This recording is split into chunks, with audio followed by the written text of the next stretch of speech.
Hi Raj. అండి మనం ఇండస్ట్రీలో ఆల్మోస్ట్ 10 ఏళ్ళ నుంచి ట్రావెల్ చేస్తున్నాం. మన ఇద్దరు దీంట్లో నాకు అర్థం కాని విషయం ఒకటి ఉంది.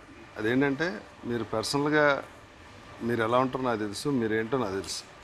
కానీ మీ పర్సనల్ దానికి పబ్లిక్లో మీకున్న దీనికి బయటకు వచ్చి మీ దీనికి అసలు ఏ సంబంధం ఉండదు. అలా ఎందుకు ప్రాజెక్ట్ అవుతుంది అంటారు? రీజన్ ఏంటంటారు? అంటే నాకు తెలిసి ఇప్పుడు రీసెంట్గా జరిగిన ఇన్సిడెంట్స్ కాకుండా ఇంతకుముందు ఏంటంటే స్క్రీన్లో చూసినప్పుడు ఒకలా కనబడతాం కదా. నేను అప్పుడు అంటే I can act but I can't pretend అని చెప్పి. సో యాక్షను కట్టు మధ్యలో నేను వేరు, కట్ట తర్వాత నేను వేరు. మళ్ళీ అవును, అది ఓకే. అంటే పర్సనల్ లైఫ్లో మీరు చాలా సాఫ్ట్గా ఇలా ఉంటారు కదా అందరితో. అంటే నేను మన ట్రావెల్లో ఎప్పుడు అంటే మీకున్న ఓపిక భూమికి కూడా ఉండదని నేను ఎప్పుడు అంటుంటాను. కానీ జనానికి వచ్చేటప్పటికి, మీడియాకి వచ్చేటప్పటికి మీ ప్రొజెక్షన్ టోటల్గా వేరేలా కనిపిస్తూ ఉంటుంది ఎప్పుడు. దానికి రీజన్ మీరేమనుకుంటున్నారు పర్సనల్గా? నేను అంటే అది జరిగిన ఫస్ట్ ఏంటంటే ఇమీడియట్గా అయితే ఖచ్చితంగా ఎఫెక్ట్ అవుతుంది. ఆమె హైపో సెన్సిటివ్ పర్సన్, ఇమీడియట్గా అయితే ఎఫెక్ట్ అవుతాం. కొన్ని రోజుల తర్వాత అసలు నేను ఇష్యూ గురించి ఇష్యూ అని కాదు, జనరల్గా మామూలుగా అదే అంటే చెప్పా కదా, స్క్రీన్ మీద చూసినప్పుడు ఇలాగా అనుకుంటారు. అంటే నేను ఏంటంటే అల్లరగా హైపర్ యాక్టివ్గా చేసిన సినిమాలు చూసి ఇలా అనుకుంటారు. అలా కాకుండా చేసినవి ఆడలేదు. కాగా మన పర్సనాలిటీ అన్నది ఆటోమేటిక్గా జనం గుర్తిస్తారు. నేను సినిమాల్లో క్యారెక్టర్లో వాటి గురించి మాట్లాడ అసలు మన పర్సనల్ దీనికి అట్లీస్ట్ సోషల్ మీడియాలో యాక్టివ్గా ఉన్నా, లేకపోతే మీడియా ముందు ఎక్కువ ఉన్నా సరే తెలుస్తుంది. నేను సోషల్ మీడియాలో యాక్టివ్గా ఉన్నాను, నాకు అలవాటు లేదు, ఎలా ఉండాలో కూడా తెలియదు. ఇప్పుడు సినిమా రిలీజ్ ముందు సినిమా పోస్టులు పెట్టడం తప్ప నాకు పెద్ద రాదు. అది కూడా ఏంటంటే పక్కన రోజు ఎలా పోస్ట్ పెట్టాలని చెప్పి. సో అప్పుడైతే నా పర్సనాలిటీ అనేది తెలుస్తుందేమో. బట్ లేకపోతే నేను బయటికి ఎక్కడికి వెళ్ళను, ఎవరిని కలవను. ఎవరన్నా సరే నా ఫ్రెండ్స్ 2-3 ఉంటే వాళ్ళు కూడా ఇంటికి వస్తారు తప్ప నేను ఎక్కడికి వెళ్ళను. మీరు మోస్ట్ ఇంట్రావర్ట్ అవడం వల్ల ఈ ప్రాబ్లం వచ్చింది. మేబీ దానివల్ల ఏంటి. అది కాకుండా మీరు సినిమా అంటే మీకు ఎంత ఇష్టం నాకు తెలుసు. రోజుకు 2-3 సినిమాలు, అది లాంగ్వేజ్తో సంబంధం లేకుండా చూస్తారు. మీకు సినిమాకి సంబంధించి 24 క్రాఫ్ట్స్లో ఎంత గ్రిప్ట్ ఉందో నాకు తెలుసు. ఇవాళ డైరెక్షన్ చేయమంటే మీరు ఎక్స్ట్రాడినరీగా చేయగలుగుతారు. కానీ మామూలుగా బంగారం పని చేసిన వాడి దగ్గర బంగారం ఉండదు, క్యాషియర్ దగ్గర క్యాష్ ఉండదులాగా మనకు అంత ఎక్స్ట్రాడినరీ టాలెంట్ నాకు తెలుసు. మీకు కథ సైడ్ కానీ ఇప్పుడు సినిమాల్లో లిరిక్ కావాల్స్తే లిరిక్ కూడా రాశారు. ఏ సినిమా? 2 సినిమాలు రాశాను. కిట్టునాడు జాగ్రత్తలో రాశాను, తర్వాత ఇది రంగుల రత్నం రాశారు. ఆ సాంగ్స్ సూపర్ హిట్ అని. నాకు తెలియని విషయం ఏంటంటే మనకెందుకు సూపర్ డూపర్ హిట్ వచ్చే కథ, ఆ కథ మీకు ఇక్కడ తప్పు అనిపిస్తే మీరు చెప్పరా, లేకపోతే డైరెక్టర్ చూసుకుంటాడు అని వదిలేస్తారు? అంటే ముందు ఇట్లే కాబట్టి వినట్లేదు సార్, ఈ సినిమా తర్వాత వింటారు. ముందు ఇట్లు కదండి, మనం కొట్టినట్టు కాదు. మీరు చేసిన హ్యాట్రిక్ హిట్ ఇండస్ట్రీకి వచ్చిన ఇమ్మీడియట్గా ఎవరికి రాలా, చాలా పెద్ద హిట్లు కదా. అదా అంటే నేను మిమ్మల్ని ఎందుకు ఇంత పర్టికులర్గా అడుగుతున్నానంటే ఇందులో మీ లోపం ఉందా, దేనివల్ల మీరు? నా లోపం కూడా ఉందండి, నా లోపం కూడా ఖచ్చితంగా ఉంది. ఎందుకంటే నేను ఇంతకుముందు పెట్టినంత ఎఫర్ట్ అంటే యాక్టింగ్ వైపు కాకుండా క్రియేటివ్ వర్క్లో ఇంతకుముందు పెట్టినంత ఎఫర్ట్ నేను కూడా అంత పెట్టలే, because of various reasons. But నేను కూడా అంత పెట్టలేకపోయాను, నాకు ఆ స్పేస్ దొరకలేదు నాకు. సో నేను కూడా అంత పెట్టలేకపోయాను. బట్ ఇప్పుడు అలా లేదు. కాదు, పెట్టలేకపోవడానికి మీరు సినిమా తప్ప ఏం తెలియదుగా మీకు. బయట ప్రపంచంలో ఎవరితో కనెక్షన్ ఉండదు, అసలు ఎవరితోటి మాట్లాడరు.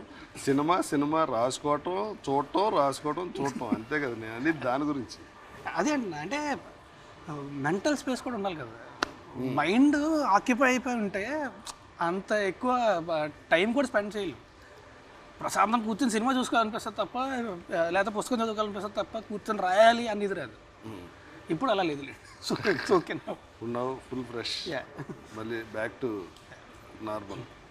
ఇప్పుడు ఈ సినిమాలో మేము ఆడియన్స్గా ఈ సినిమా ఇప్పుడు మీరు చేసి భలే ఉన్నాడే సినిమా ఎందుకు చూడాలి, దాంట్లో ఏంటి స్పెషల్? ఫస్ట్ ఒకటేంటంటే థియేటర్లో ఎందుకు చూడాలో చెప్తాను. ఒక ఎంటర్టైన్మెంట్, ఒక సినిమా థియేటర్లో కలెక్టివ్ వ్యూయింగ్ ఎక్స్పీరియన్స్ ఇంట్లో కూర్చొని టీవీలో చూస్తే రాదు సార్, ఖచ్చితంగా రాదు. నేను ఒక్కడనే కలిసి చూసిన సినిమా ఫస్ట్ థియేటర్లోనే లైట్లు ఆగిపోయి సినిమా స్టార్ట్ అయిన తర్వాత అద్భుతమైన సినిమా అది. It's one of my most favourite films. చుట్టూ ఒక ప్రపంచం ఉంది అన్న విషయం మర్చిపోయాను నేను, ఆ సినిమాలోకి వెళ్ళిపోయాను. మీరు మహేష్ ఫ్యాన్ కదా? అప్పటి నుంచి, ఆ సినిమా నుంచి మహేష్ బాబు గారి ఫ్యాన్. అప్పటి నుంచి నేను ఫిక్స్ అయ్యాను, నేను ఈ రోజు నుంచి మహేష్ బాబు గారి ఫ్యాన్ అని చెప్పి డైహార్డ్ ఫ్యాన్ నేను. సో అంటే ఒక థియేటర్లో సినిమా చూస్తే అంటే మొత్తం చుట్టూ ఎస్పెషల్లీ ఎంటర్టైన్మెంట్ ఎమోషను ఒక 10 మంది 20 మంది 30 మంది కలిసి కూర్చొని చూస్తే వేరేలా ఉంటుంది, ఒక్కళ్ళే ఇంట్లో కూర్చొని చూస్తే వేరేలా ఉంటుంది. సో థియేటర్లో ఖచ్చితంగా చూడడం చాలా ఇంపార్టెంట్. అండ్ సినిమా ఎందుకు చూడాలి అంటే ఇట్స్ చాలా బ్యూటిఫుల్ ఎమోషన్. నాకు అన్నిటికంటే something that attracted to me towards that film is that మనకి టువర్డ్స్ ద ఎండ్ ఒక అద్భుతమైన ఎమోషన్ ఉంటుంది. అండ్ సినిమా అంతా కూడా అంటే ఎంతకుముందు నేను చేసిన క్యారెక్టర్ల కంటే కొంచెం కొత్తగా ఉంటుంది, ప్లస్ ఎంటర్టైన్మెంట్ కంప్లీట్ ఎంటర్టైన్ చేస్తూనే ఉంటాం. అండ్ మా డైరెక్టర్ అతని కన్విక్షన్ నెక్స్ట్ లెవెల్. అసలు ప్రతి షాటు కూడా కావాల్సినట్టు వస్తే తప్ప వదలడు, ఖచ్చితంగా ఇలాగే రావాలి అంటే పట్టుకుంటాడు అంతే. అండ్ అలా తెచ్చుకుంటాడు కూడా. అది ఇప్పుడు టీజర్ చూస్తే చాలా పాజిటివ్ వైబ్ ఉందండి. మీరు చేసిన ఇంతకుముందు సినిమాల కన్నా ఇది ఒక డిఫరెంట్ సినిమా అన్నది చూస్తేనే తెలిసిపోతుంది. అందులో మీరు అమ్మాయిలా బిహేవ్ చేయటం అదంతా హార్మోన్స్ లోపమా లేకపోతే క్యారెక్టర్? హార్మోన్స్ లోపం లేదు సార్, క్యారెక్టరైజేషన్. హార్మోన్స్ లోపం అంటే కేసులు ఎత్తేస్తారు. నేను అసలు ఆ జోలికి వెళ్ళినా. హార్మోన్స్ లోపం లేదు సార్. కాదు కాదు అంటే ఒకటేంటంటే క్యారెక్టర్ ఏంటని అడగడం కోసం అలా అంటే హార్మోన్స్ లోపమే ఉండదు, బట్ ఈ behaves like that for cinema చూస్తే అర్థమైపోద్ది. అదే నేను చెప్పా కదా, నాకు అతి మంచితనం ప్లస్ చాలా నాకు చాలా నచ్చిన ఎమోషన్ అదే. It comes to worse end of the film. అక్కడ అర్థమవుతుంది వై హీఈస్ లైక్ దిస్ అని చెప్పి. And he grows up with single mom. So అందుకే వంట చేయడం నేర్చుకుంటాడు, ముగ్గులు వేస్తాడు, ఆడి ప్రొఫెషన్ సారీ డ్రైపింగ్. సో ఈ చాలా మిస్అండర్స్టాండ్ చేసుకోవడం చాలా ఈజీ ఆ క్యారెక్టర్ని. ఓకే, అదేలేండి, మామూలుగా కూడా అదే కదా ప్రాబ్లం. అంటే మీకు బాగా క్లోజ్గా ఉన్న వాళ్ళకి తప్పు తెలియదు మీకు అంటే మీరు ఎవరితో క్లోజ్గా ఉంటారు. ఇట్లా కొడితే 10 మంది తెలిసి నాకు. ఇండస్ట్రీలో కూడా ఎవరు చేసి సినిమాలు చేసిన డైరెక్ట్లో ప్రొడ్యూసర్లు కూడా చాలా తక్కువ మంది మీతో. ఇప్పుడు సినిమా అంటే ఇష్టం కదా, ఇప్పుడు మీరు ఎడిటింగ్ చేయగలరు, సీన్ రాయగలరు. నేను చూశాను, సీను రాయటం మొదలు పెడితే చాలా బెటర్గా రాయగలరు. ఇవన్నీ కాకుండా స్క్రీన్ మీద హీరోగా కనిపించాలి కదా, దానికోసం మీరు ఏం చేస్తున్నారు? అంటే బాడీ దీనికోసం కానీ సినిమాకి బెటర్ డ్యాన్స్ కానీ ఇంకోటి కానీ అలా మీరు ఏమైనా ఎఫర్ట్? ఇప్పటిదాకా అయితే దానికోసం యాక్చువల్లీ నేను చెప్పా కదా, last few years I was not able to put much effort. ఇప్పుడు మాత్రం చాలా ఎఫర్ట్. ఇప్పటిదాకా కాకుండా ఇప్పటి నుంచి కొత్త రాస్తారని చూస్తారు. అదే కొత్త ఆడియన్స్ కూడా ఆ బెటర్ దీనికోసమే వెయిట్ చేస్తున్నారు. ఎందుకంటే ఆర్టిస్ట్గా మీ గురించి అసలు 1% కూడా ఎవరు మాట్లాడటం లేదు, ఇంకోటి కదా. ఎందుకంటే ముఖ్యంగా ఒక అసిస్టెంట్ డైరెక్టర్గా జీవితాన్ని స్టార్ట్ చేసి హీరోగా స్టాండ్ అవటం ఇట్స్ వెరీ టఫ్. ప్లస్ చేసిన ఫస్ట్ 3 సినిమాలు ఎక్స్ట్రాడినరీ హిట్. మీరు అసిస్టెంట్ డైరెక్టర్ నుంచి హీరోగా మారటానికి మధ్యలో ఏం స్ట్రగుల్ అయ్యారు? అసిస్టెంట్ డైరెక్టర్ నుంచి హీరోగా మారడానికి అంటే యాక్చువల్లీ నా స్ట్రగుల్ అంతా కూడా ఫస్ట్ ఏడీగా జాయిన్ అయిన తర్వాత ఒకరోజు. మీరు అంతకుముందు షార్ట్ ఫిల్మ్స్లో బాగా ఫేమస్ కదా. షార్ట్ ఫిల్మ్స్ ఫేమస్ అంటే అప్పుడు ఆ షార్ట్ ఫిల్మ్స్ చూసారు కానీ నేను షార్ట్ ఫిల్మ్స్ చేయడం అనేది షార్ట్ ఫిల్మ్స్ ఫేమస్ అవ్వడం కోసం కాదు. అందుకే నేను చేసిన ఏ షార్ట్ ఫిల్మ్ కూడా మానిటైజ్ చేయనివ్వాలి. ఎందుకంటే ఇప్పుడు మానిటైజ్ చేసి అక్కడ డబ్బులు వచ్చాయంటే దాంతో ఆనందపడిపోతున్నాం. గోల్ అది కాదు, సినిమాలు చేయాలి. సో గోల్ అది. సో అందుకే మానిటైజ్ చేయనివ్వాలి. నేను చేసిన ఏ షార్ట్ ఫిల్మ్ కూడా మానిటైజ్ చేయలేదు. నేను అక్కడి నుంచి వచ్చేసి నేను ఎలా చేయడం మొదలుపెట్టిన తర్వాత they started monetising the short films. But ఏది మానిటైజ్ చేయనివ్వాలి. సో అప్పుడు కూడా ఏంటంటే ఇప్పుడు నాకు హైదరాబాద్ వచ్చి ఆఫీసులు తిరిగి వాళ్ళ దగ్గరికి అవకాశం ఇవ్వమని అడగడానికి నాకు హైదరాబాద్ ఏంటో తెలియదు. ఎప్పుడూ రాలేదు నేను ఇక్కడికి. నాకు వైజాగ్ తెలుసు, కీడ్స్ కొడితే రాజమండ్రిలో ఫ్రెండ్స్ ఉంటారు. సో అక్కడ దాకా వెళ్ళే తప్ప హైదరాబాద్ ఏంటో తెలియదు. So what I decided was, నేను వెళ్ళి అడిగే కంటే ఎవరో ఒకళ్ళు నన్ను గుర్తుపెట్టి పిలిస్తే బెటర్, అప్పటిదాకా షార్ట్ ఫిల్మ్స్ చేస్తూనే ఉంటాను అని చెప్పి అది స్టార్టెడ్ మేకింగ్. 52 షార్ట్ ఫిల్మ్ చేసిన తర్వాత రామ్మోహన్ గారు గుర్తుపెట్టారు. ఫేస్బుక్లో మెసేజ్ పెడితే అప్పుడు ఆయన కలవడానికి వచ్చిన తర్వాత ఎడిగా జాయిన్ అవ్వమన్నారు. సో ఇప్పుడు ఏంటంటే అప్పుడు స్క్రిప్ట్ ఎవరు లేరు టీంలో. నేను, నిమ్మగల ప్రసాద్ గారు, డైరెక్టరు అని రామ్మోహన్ గారు, మేము 4. సో అప్పుడు ఆ స్క్రిప్ట్ రాష్ట్రం ప్రాసెస్లోని ఆయన అడిగారు, మీకు యాక్టింగ్ చేస్తూ డైరెక్షన్ ఇష్టం అంటే, లేదు నాకు డైరెక్షన్ ఇష్టం, యాక్టింగ్ నేను చేయను అంటే, సరే ఓకే అయితే జాయిన్ అన్నారు. జాయిన్ అయిపోయాను రెడీగా. అయిపోయిన తర్వాత స్క్రిప్ట్ వర్క్ అవుతుంది, ప్రాసెస్ అవుతుంది. ప్రతిరోజు పొద్దున్న నుంచి రాత్రి వరకు ఒక సీన్ డిస్కస్ చేసేవాడు. పొద్దున్న నుంచి రాత్రి దాకా అంతా అయిపోయిన తర్వాత ఓకే ఇప్పుడు ఈ సీన్ ఎలా అనిపిస్తుంది అంటే బాగుంది కానీ అనివ్వండి. ఒక నెల రోజుల తర్వాత కానీ అన్న సౌండ్ అంటే ఆయనకి బీపీ వచ్చేది. అరే నువ్వు ఉంటే స్క్రిప్ట్ అవుతావు వెళ్ళిపో అన్న. బీటెక్ అన్నీ వదిలేసి వచ్చేసి నువ్వు ఎక్కడికి వెళ్ళిపోతావు?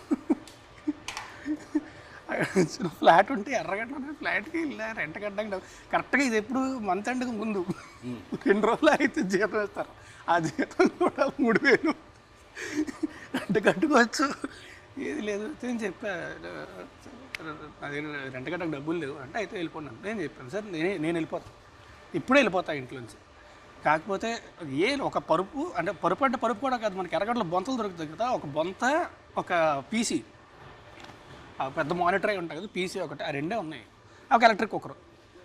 ఏం చెప్పా ఆ 3 అక్కడ ఉంచండి, నాకు కొన్ని రోజుల తర్వాత వేరే ఎవరైనా దిగితే ఇంట్లో ఎవరైనా వేరే వాళ్ళు దిగితే అది పడేయండి బయట, లేదు ఇంకా దిగలేదు అంటే నేను మీ రెంట్ మీకు ఇచ్చేసా పట్టుకెళ్ళిపోతానని చెప్పాను.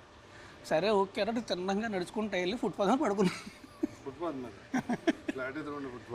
ఫ్లాట్ ఎదురు కాదు కరెక్ట్గా, ఫ్లాట్ ఏంటంటే సందు ఎర్రగడ్డలోని జేకే పాయింట్ అంటాం, లోపలికి వెళ్తే అక్కడ లోపలికి వెళ్ళి లెఫ్ట్ తిరగాలి అక్కడ ఫ్లాట్. సో తిన్నగా బయటకు వచ్చి పడుకున్నాను. ఇంకేం చేస్తాం ఎక్కడ పడుకున్నా 11 రోజులు 12 రోజులు పడుకున్న తర్వాత 11 రోజులు ఆ తర్వాత ఫుడ్డే లేదు. 12 రోజులు ఏంటి? కొన్ని రోజులు ఏంటంటే అక్కడ దూరంగా కోవిల్ ఉండేది, అక్కడికి వెళ్ళి వాటర్ తాగి ఉన్న తర్వాత అది కూడా లేదు, ఇంకా అలాగే పడుకున్నా అంతే. సో 11-12 రోజుల తర్వాత మళ్ళీ నవీన్ నాయక్ అని చెప్పి ఉంటాడు ఏడి.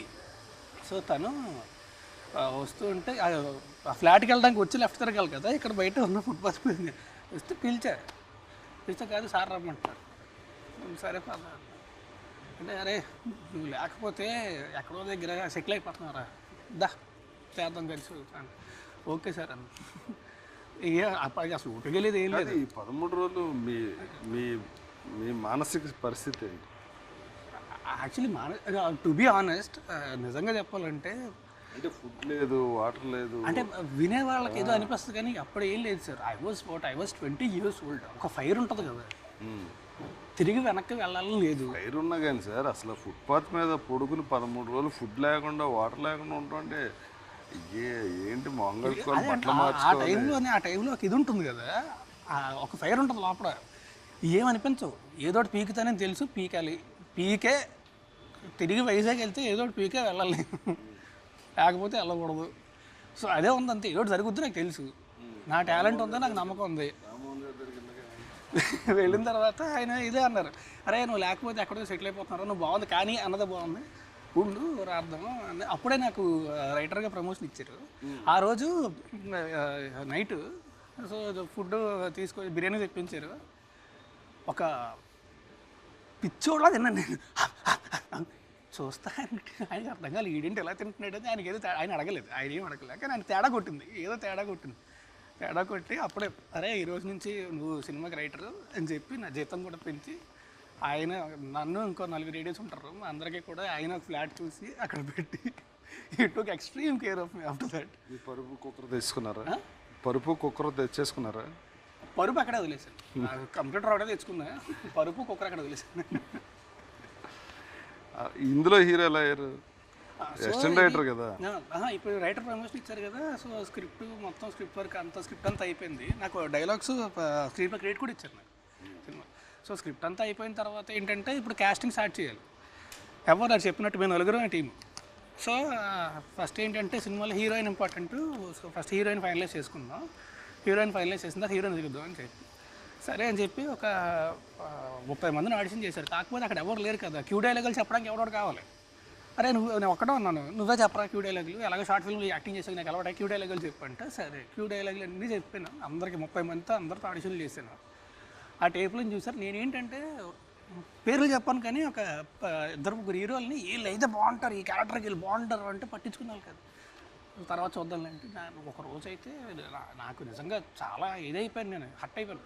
నా మాట అసలు వినట్లేదు మీరు, నేను చెప్తున్నా కదా ఆ హీరో చాలా బాగుంటాడు, కొత్తవాడే చాలా బాగుంటాడు, పెట్టుకోండి అంటే అరే ఆగు ఎవరు కట్ చేస్తే 3 రోజుల తర్వాత నాకు తెలిసింది, అరే నిన్నే అనుకుంటున్నావురా, నువ్వే చెయ్య అలా అయితే అసలు మన యాంబిషన్ అది కదా. కాదంటే అప్పుడు ఏంటంటే నేను అప్పుడు యాక్చువల్లీ వేరే స్క్రిప్ట్ ఒకటి నాది కూడా కాదు, వేరే అతను ఒక స్క్రిప్ట్ ఆయన మెయిల్ చేస్తే చాలా బాగుంది, అది డైరెక్ట్ చేద్దామని చెప్పి నేను నా క్రూని అంతా ప్రిపేర్ చేసుకుంటున్నాను స్క్రిప్ట్ అయిపోయిన తర్వాత. ఈ సినిమా షూటింగ్ స్టార్ట్ అవ్వగానే నేను అది నా డైరెక్షన్లో స్టార్ట్ చేసుకుందాం అని చెప్పి అనేసరికి సరే నువ్వు యాక్టర్ అంటే సరే ఓకే. ఇప్పుడు ఏముంది మహా అయితే అప్పట్లో ఏముండదు కదా, ఇప్పుడైతే 100 క్యాలిక్యులేషన్లు ఉంటాయి. అప్పుడు ఏముంది, సినిమా హిట్ అయింది అంటే సెట్, లేదు అంటే ఈ సినిమా డైరెక్ట్ చేసుకుంటా. సో అంతే. సో అప్పుడు పెద్ద టెన్షన్ ఇది అయితే ఉండదు కదా. అండ్ అప్పుడు కూడా షూటింగ్ చేస్తున్నప్పుడు కూడా నేను హీరో కమ్ ఏడి కట్ అనగానే పరిగెట్టుకుంటా వెళ్ళి క్లిప్ నెంబర్ యా మొత్తం సినిమా సూపర్ ఒక సినిమా నాకు ఫిల్మ్ స్కూల్, దాంతో ఇంక వెనక్కి తిరిగి చూసుకునే పరిస్థితి లేదు. ఇప్పుడు మీకు ఏదైనా ఒక ఎమోషన్ వచ్చినా దేనికి వచ్చినా ఏదైనా ఒక మాట చెప్పినా వినాలన్నా మీకు ఎవరు మాట వింటారు? నేను మీ మాట వింటారు, అందుకే మీరు చాలా జాగ్రత్తగా చెప్తారు. ఎక్కువ చెప్తే మళ్ళీ వినడం మానేస్తాడని చెప్పి తెలుసు కదా, మూడ్ సెన్స్ స్వింగ్స్.